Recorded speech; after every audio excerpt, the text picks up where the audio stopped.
Hello and welcome to the Bridge to Joy. This is where I'm going to be taking you through some of my own thoughts and feelings about popular topics and things that are relevant to you.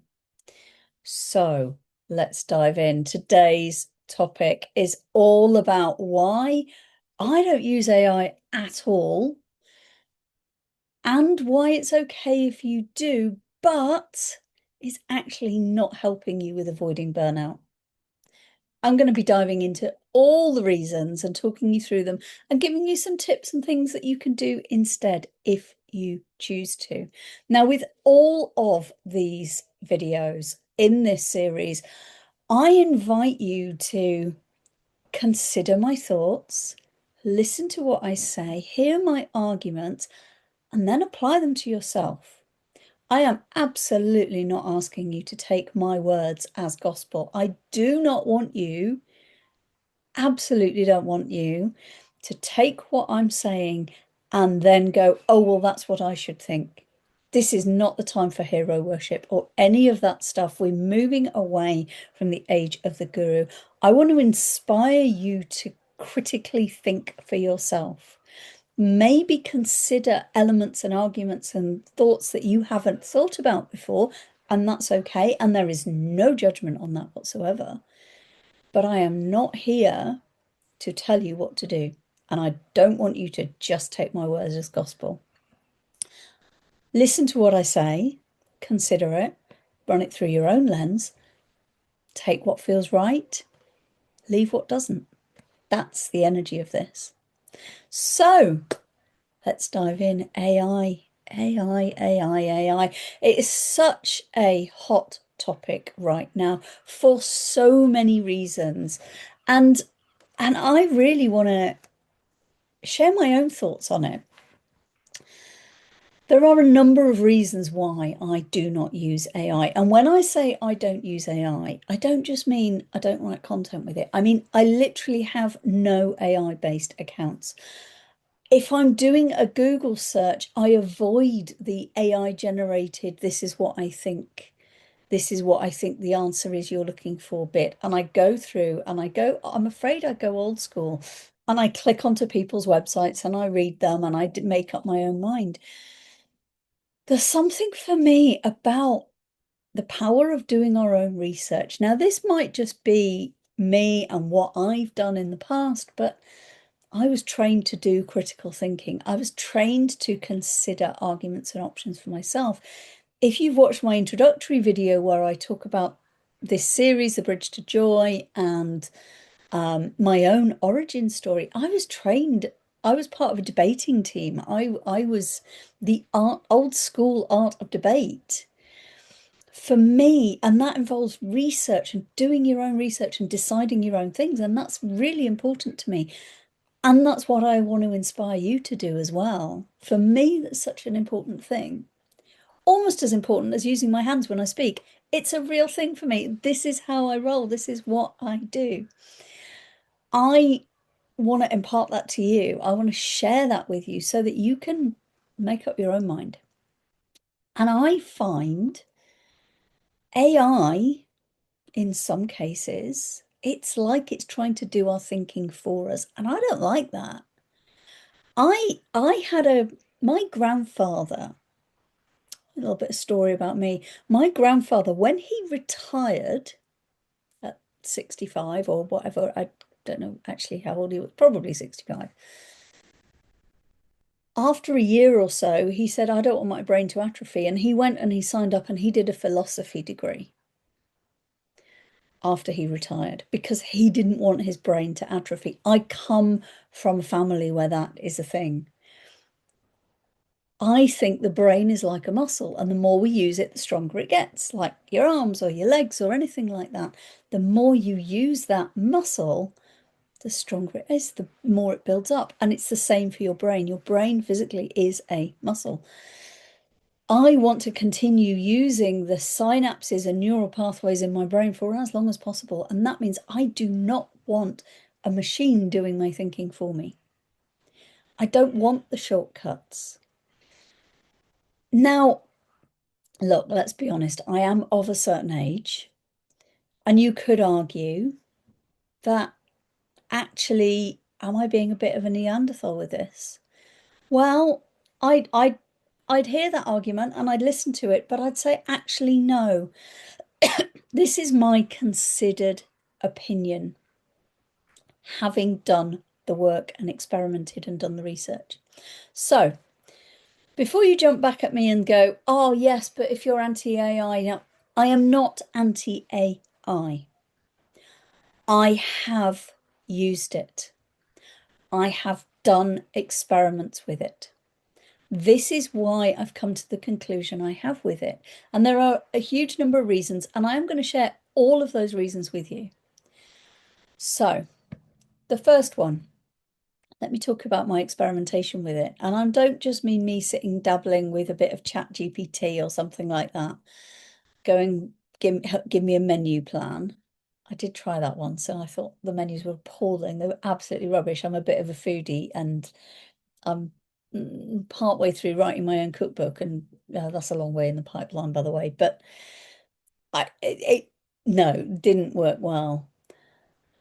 But when I say I experimented with it, I had the opportunity to beta test two different people's versions of AI systems that they'd built.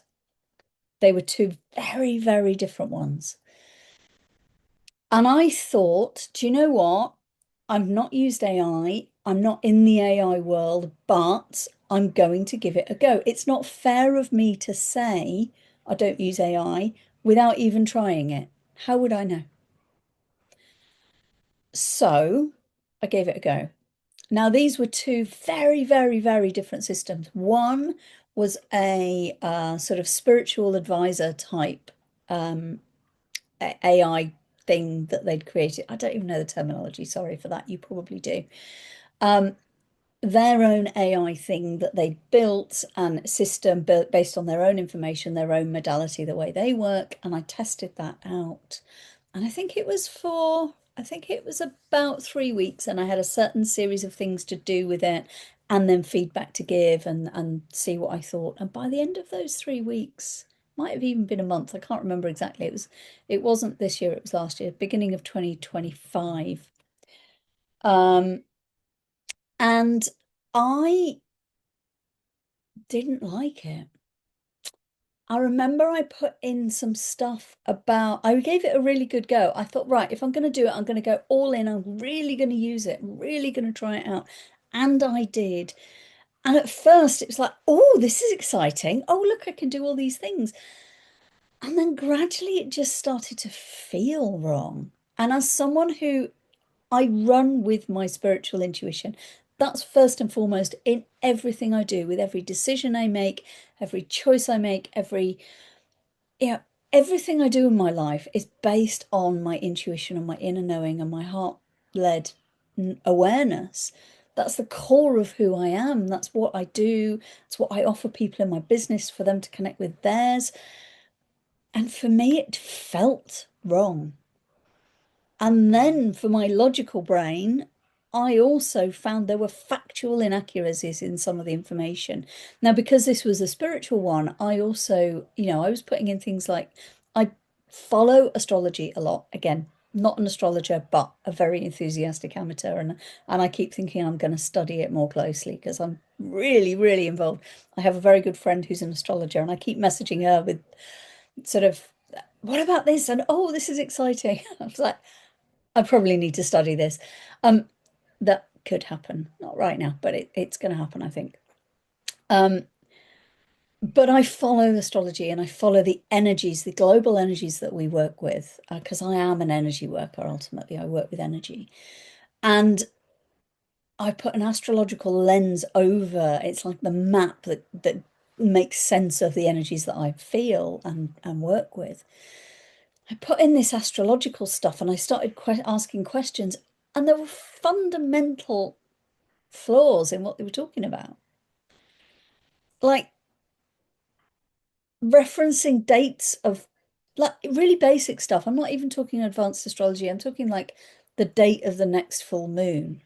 or something like that, which is, I mean, we've got those planned out, mapped out, in fact, for forever, basically. We all know when they're going to be. You may not know because you haven't gone and looked, but the information is there, right? We know when the moons are going to be, on what dates and what times, and all the rest of it. And it was completely wrong, totally wrong. And it wasn't just oh, hang on, you've given me like 24 hours too early. It was like 10 days out. And I'm like, that, no, that doesn't make sense. And I tested it again and again, and it was just wrong, giving me wrong information. And I went, therefore, I can't trust it.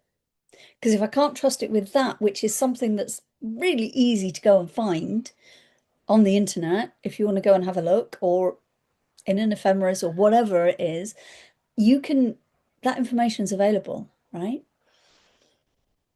And that's really, for me, that's really basic. Like I say, it wasn't complex astrology and it was wrong. And I tested it in several different ways around that. Again, not complex stuff, but basic stuff. And it always routinely incorrect. Therefore, how can I trust anything it's giving me? So I closed that down, gave it back, gave the feedback back to the person who ran it. And I have no problem with the fact they're running that. That's fine. That's for them. For me, I was like, no, not for me. And then about 6 months later, so in summer of 2025, I was in a program where I had access to a beta version of someone else's AI system. And they, again, it was in sort of final test phase before it went public as a launch. And it was like, here's the beta test for those before we do the full launch. And I thought, well, okay, we'll give it a go. I'm part of this program that I was in, and it was given as access as part of that program. So I thought, well, okay, I have access to it. I will use it. And it was a really advanced one. And this was about business. This was a business strategy system. Various bits. I won't go into the details of it. That's not what this is about. But I thought, well, okay, it's not a spiritual one. It's a business one. Maybe it will work. Someone very different has built it. Someone very different energy, very different type of system.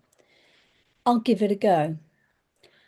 And again, I tested it, and I think I had access again. I think that was it's about 2, maybe 3 weeks. I think I had access to that one for, and I really went for it. I really went all in. I was, if I'm gonna try this, I'm gonna really go for it and really put my effort into it. And again, at the end of it, I went, this isn't me. This is just not me. This doesn't feel right. It didn't feel aligned. I know a lot of other people in that program who tested it, then went on to buy it as founder members of that particular system. And that's great. And they love it and they work with it and they rave about it. And that's brilliant. And I'm very happy for them. For me, no, just doesn't feel right. So no, that's one reason why I don't use AI. For me, personally, it doesn't feel right. And I don't want to outsource my thinking. Now, I had conversations. I, in fact, had a conversation with someone yesterday who said, I don't use it for thinking. I do it because I have issues with spelling. I use it as an advanced spell checker and grammar checker. That's the only thing I use it for. Great. Other people use it. I use it to, here's my idea. Can you refine it and shape it into these categories?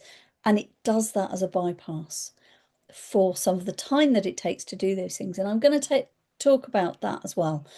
And that's fine. And I'm not saying you shouldn't use it. I'm inviting you to use your discernment over whether it's right for you to use it or whether you're jumping on a bandwagon because it's easy and because everyone else is doing it. Let me then share the other reasons why I don't use it. And it's not just about my practical use of it or lack of. There are also, for me, some very fundamental ethical questions around AI. The first one is, who's built it? Who's controlling it? Who's benefiting from everyone using it? I sit in a space where I see the world differently to a lot of people. I always have my whole life. I've always known that there is more than just what's physically in front of us. And that's what's happening right now as more and more people are connecting in with their spiritual side, with their physical body and the need to work with your nervous system and all of that stuff. Knowing that working with energy is really powerful. Who benefits from us not using our energy?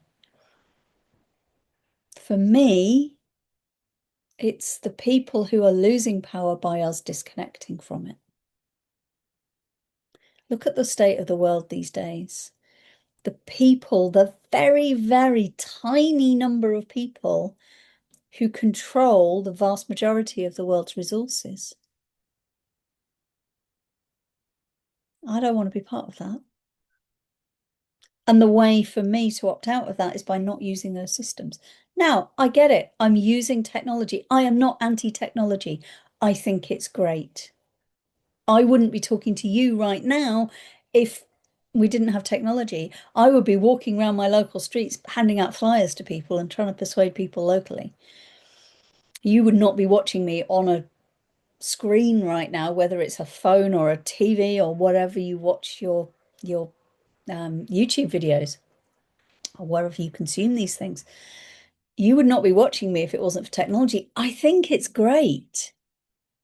But I also think we need discernment around how we use it and how we choose to use it. I do ask the question, who's benefiting from everyone using AI? And how are they controlling the input into it?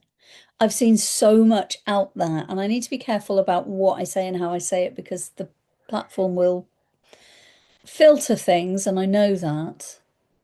But there are agendas at play around gender bias, around race bias, around belief bias. I'm trying to be careful with my words here, but you get what I'm saying. And those feed a narrative that keep people in a box. I'm here to say there is no box. And therefore, I don't want to be part of the systems. And saying I don't want to be part of, I am part of a system. It's called the planet Earth. For me, the greatest technology is the human body and this planet that we operate on. It's incredible. The technology we have as human beings is incredible.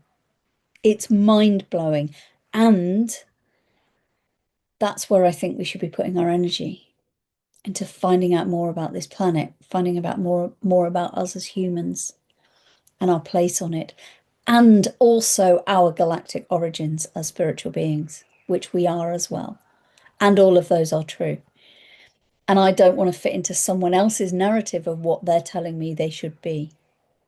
I've had a past lifetime where I was condemned and burned as a witch. It was in, I won't share that story. Maybe that's a story for another time, but I know a lot of details about all of my past lifetimes. Maybe I'll write them up sometime. I've written bits of them. So, but yeah, I know a lot of details. And that lifetime happened because ultimately because of power and money and greed and a need to control.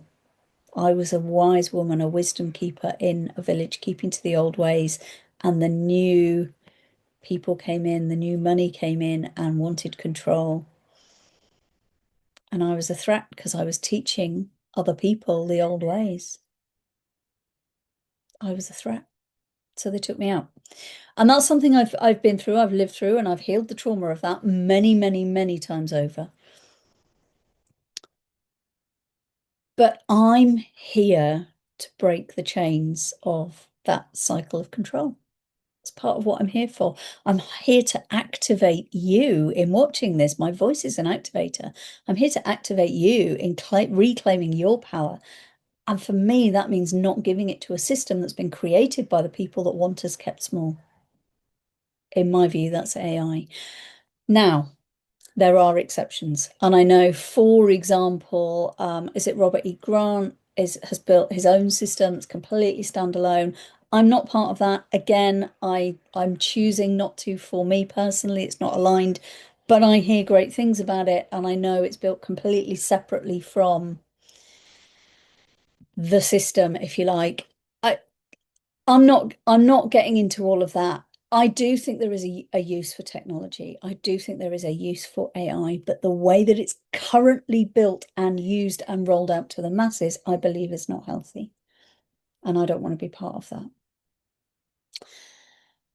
Let's also talk about the impact on the planet. I can't ignore that. This planet is such a deep part of who we are. We are all a living reincarnation of Gaia herself. We all carry her essence as part of us, as much as we carry the stars and the source within us as well. We carry Gaia, this planet herself, within this incarnation that you are sitting in right now. And the impact on her of these vast data centers and the water they consume. Now, there is water on the planet. It never leaves the planet. The amount of water we have is contained within the planet, and it cycles around forever and ever and ever and ever and ever, right? That's not going to change. Whether it is stored in polar ice caps or in rising sea levels or whatever, okay? That water is a resource that is available and is not going anywhere. However, the format of that water matters, and the way that it is used matters. And again, removing water from one place where nature intended it to be to pump it somewhere else so that other people then suffer drought and water shortages doesn't feel right to me. I just can't get my head around that. I cannot actively participate in things that harm the planet. And don't get me wrong, when I say harm the planet, let's talk about this a little bit. And I may do a separate video on this at some point because it matters to me. The harm to the planet is minimal when you look at the context of the evolution of Gaia herself, right? All the things that we're doing to the planet right now, raping and pillaging the planet for her resources to use in ways that they were never really intended. We will not destroy this planet. This planet will outlive our species. But as a species, as human beings, we rely on the resources of this planet. So actually, when we talk about the destruction of the planet, we're actually talking about the destruction of the human species. The planet itself, in physical form, is a ball of rock in the galaxy. She's not going anywhere. Not until our sun explodes and whatever. Even then, she'll probably stay here because our sun won't explode, it will implode and just get darker and darker and darker, and then there won't be any light. But we're talking millions and millions of years in the future, probably billions, I don't know, right? But the human species relies on the formation of the planet as she is right now, the configuration, the formation of life on this planet happened because the conditions were in a certain way. Therefore, for us to damage the planet, okay, in massive terms, we can't really, because this planet will outlive our species. But we can make it so that our species suffers hugely and horrendously. And I can't do that to my fellow human beings. I don't want to be part of that. Does that mean I'm absolutely perfect on this? Absolutely not. I'm human. I live a life. I am enjoying my life. I have had my own history. I look around me where I'm sitting now. I've got a pen that's made of plastic and chemical-based inks. I'm not perfect, but I like to do my bit. I don't use chemical cleaning products in my house or in my garden. I don't use chemical cleaning products on me, on my skin. I go for all natural products. That's important to me. And I'm not perfect. But for me, the ethical issue around using AI has too big an impact on our planet. I invite you to think about that. Not because I want to say, right, you need to stop and everyone needs to, I don't know, do this and that. That's not what I'm about. I don't want that. But I want you to think about it. That's what I'm inviting you to do in watching this. I want you to think about it. Now, here comes, if you like, the point of this whole episode, which is why AI is not helping you in your desire to avoid burnout. On your bridge to joy. Joy does not mean burnout. Joy means living life in a fulfilling way, feeling the love and abundance of the world around you, connecting with other people in a really positive, powerful way, feeling fulfilled, feeling joy everywhere in your life. And it's a wonderful place to be. And fundamentally, that comes from slowing down, not doing more. My own story, my own path to burnout, the hamster wheel of burnout. And you can go back and watch episode 1 of this series where I talk about my own story of burnout. I was on a hamster wheel of consistent burnout because I kept trying to do more, squeeze in more, fulfill more objectives, have more on the to-do list, get through the to-do list quicker. My dad said to me, well, I think it was probably when I don't know, when I was first moving into my first home on my own. And he said, here's a trick. There will always be jobs in the house. Always. There's always a to-do list. And he said, never write it down because the list will never end. And it's true. If you're a homeowner or renter or whatever home you're in, there are always jobs to do, right? Whether it's cleaning, whether it's cooking, whether it's maintenance. I'm recording this. I'm getting my annual boiler service tomorrow. I mean, it's not exactly exciting, but it's something that needs doing and it's important and I don't want to not do it, right? And there's always a list. There's always more to put on the list and that's not helpful. The path to avoiding burnout and actually coming to a place where you are more in flow so that you don't get that sense of burnout in whatever way that works for you, whether that's stress and anxiety, whether that's physical symptoms in your body, health symptoms, health issues. They all come because you're pushing yourself harder and harder to do more and do more and do more. And I believe that AI is a way to encourage you to do that. AI is trying to keep you on the treadmill.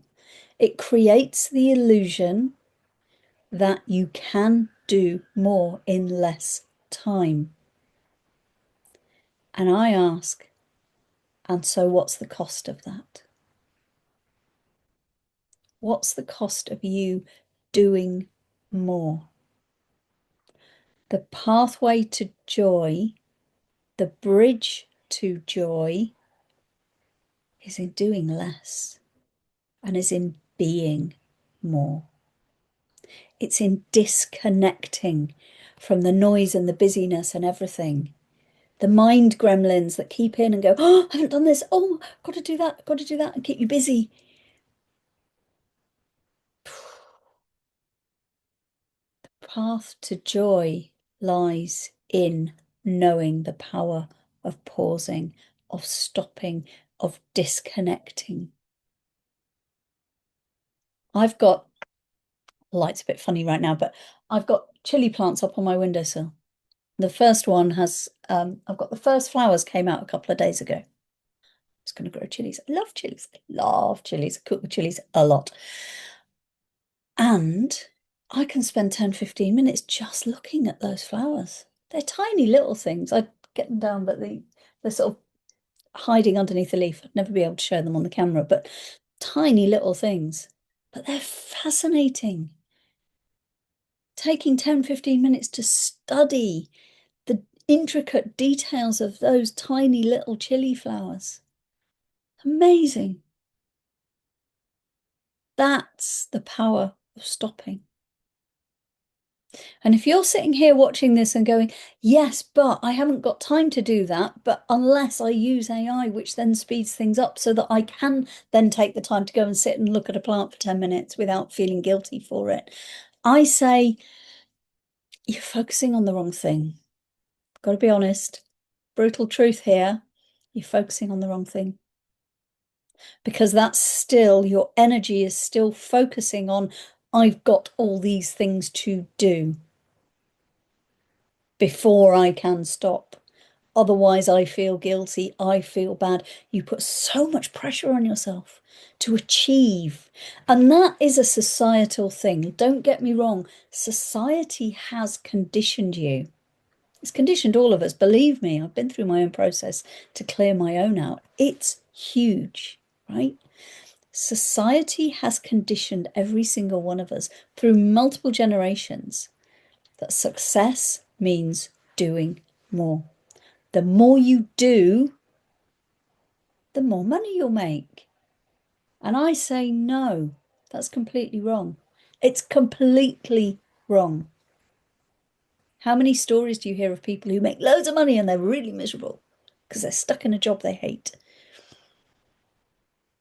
Or you hear tales of people literally on their deathbed going, I wish I'd spent more time with my family.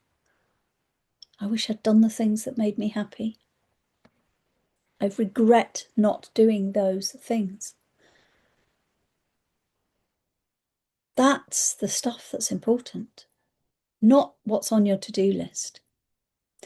When you start to let go of those feelings of guilt and shoulds and looking after everyone else and ignoring yourself and what you want and what makes you happy, what brings you joy, you're just throwing away your life. And I'm sorry if that's a bit harsh, but it's true. And I'm talking from my own lived experience here of doing exactly that and then getting the wake-up call that put me on my knees for 5 months. It was not a nice experience. It was the final straw that broke me, and that led me to a place of going, there's got to be another way, and there is another way. And I firmly believe AI is not helping you to find that other way because it keeps you trapped in a cycle of, and I can do all of these things really fast, so that's great. That means I can do more. And I say, no, do less. Prioritize what really matters to you. When you let go of the guilt, you let go of the shame, you let go of the need to keep everyone else happy, and you start to find joy in little things like the flowers on a plant. And that can bring you so much joy. And you go, wow, look at this planet we live on. It's amazing. And that's a house plant on a windowsill. I'm not even talking about getting out and hugging the trees and talking to them and connecting with nature. I mean, do that. Absolutely. Please do that as well. But I'm talking about just being allowed to have the time to be in alignment with your truth, yourself, your joy, what makes you happy, not what you've been conditioned to think you ought to do. I want to invite you to take a moment to pause and reflect and think about what really makes you happy. Here's an exercise I want to suggest for you, and it's one that I've done myself several times, in fact, over the years. I want you to write a list, a really honest list just for you. And I invite you, if you can, go old school, use a pen and piece of paper. You can type it if you want. Don't use AI for this, please. Write yourself a list of everything in your life that is important to you. And I mean important, what really matters. And it might be a partner, a parent, a child. I guarantee there'll be people on that. But it will also be things that matter to you. What's important to you? Some of the things on mine include my own health, my fitness levels, being able to get out in nature, enjoying the sunlight, the freedom to choose. Those are the sorts of things that are important to me. And I'll be totally honest with you, having a to-do list and getting through it quicker is not on that list. Nor is the cash in my bank account. Other than money is on there, but only in as much as the freedom I get because of the choices I can make with money in my bank account. Of itself, money's utterly irrelevant to me. It does not mean anything. It is merely a form of exchange of energy. But what is important is the choices I get as a result of that. So that's, I'm not saying money's not important. Money is important. Of course it's important. We live in a society where we need money to function, and that matters. And that can be important to you. And there is no judgment on that. It's okay. That's the other thing. Don't feel guilty for wanting money either. I want money. I definitely want money. I just don't want it for its own sake. I don't want it so I can sit and look at the numbers in my bank account and go, yeah, oh my great, I've got loads of money. That's not a measure of success for me. The measure of success for me is the freedom I get from having cash in the bank that then allows me to make different choices. However, I would also say the freedom to make those choices already exists, whether you've got the cash in the bank or not. Write the list of what's important to you. Really go deep. Do it from the heart, not from your head. This is for your benefit. Write that list of what's important to you and then sit and look at it. And then work out how much of that list you can already do. Because those are the things that matter. Those are the things that you'll get to your last few days on this earth, in this incarnation, and you'll go, oh, I did the things that mattered to me. I fulfilled my life. That's where joy comes in.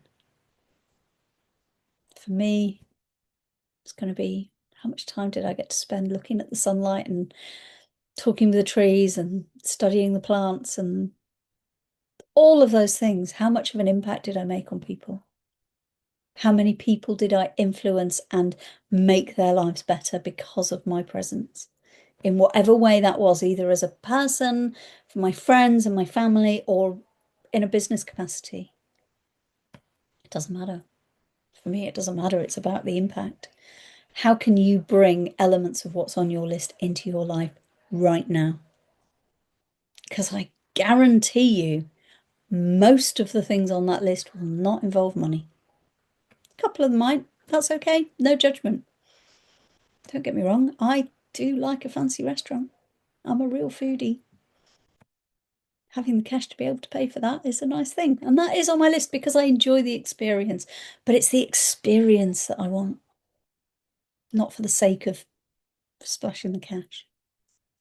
But when you connect with those things, how many of those can you achieve through AI? Genuinely ask yourself that. How many of the things on your list of what's really important to you actually involve sitting behind a computer screen or on a phone and using AI? The trick to then avoiding burnout and not going down that cycle is by doing more of what's on that important list, because that's where the joy lies. And not in all the, I've got to do this, this, and this, and AI helps me to do it all quicker and faster so I can do more and more and more and more and more. Take a breath. Keep that list close when you've written it of what's important to you. I take mine out at least once a week. I keep it, I've got a drawer right under my laptop here, and I keep it, it's right in the top of there. So every time I open the drawer to get something out, I see it and I'm reminded, this is what's important to me. Put it somewhere that you can see it. It doesn't have to be visible to other people. Like I say, mine's in a drawer. My husband's not seen it, but I know it's there. And every time I see it, I'm reminded, this is what's important to me. How can I bring more of that into my life? Because when you stop trying to fulfill other people's expectations of what success looks like, that's when you avoid the cycles of burnout, because you start prioritizing yourself and what matters to you. I firmly believe that burnout only happens because you're squashing yourself into a version of you that isn't right for you. It's misalignment. Your energy doesn't like it, and your energy fights back. Whether that's psychologically, as it was in my case, or physically, physical health, physical illness, that's what happens. And I believe that AI is keeping you trapped in a cycle of believing you can do more, therefore you do more, therefore you forget what's important. And importance, what's important to you is where you find your bridge to joy. I would love to know what your thoughts are on any of this. Do feel free to drop comments below this video. I would love to hear from you. Has this sparked anything for you? Has it made you question some of your own thoughts around AI and how you use it, or if you use it at all? I'd love to know. Genuinely, I'm interested. I enjoy intellectual debate. I'm really happy with that. And I'm very, very happy for you to disagree with me on any of these points. Respectfully, of course, but I'm happy for your disagreement as well. I would love it if you have found anything useful in this video, that you hit the like button and that you subscribe to my channel, because it really helps me grow this and get these messages out to more people. I want to impact as many people as possible. That's on my list of things that are important to me. It's to have as much impact as possible to as many people as possible. I'm here to activate people, stimulate them, help them reconnect with themselves. That's what I want to do for you as you're watching this. I hope I have. I want to do it for more people. So if you make sure you're subscribed, then you'll always know when I publish another one of these. And hit the like button and let me know. Let me know what you think. I would love to hear from you. If you want to go further, if you want to go deeper, I would love to invite you into one of my free sessions. There's a link below in this, the expansion audits. They're free. It's a 45-minute chat. We'll jump on a Zoom call and we will go through exactly what you need to shift and change for your next step, so that you can get on your bridge to joy. That's what I'm here for. I am sending you love, light, and joy. And until next time, take care.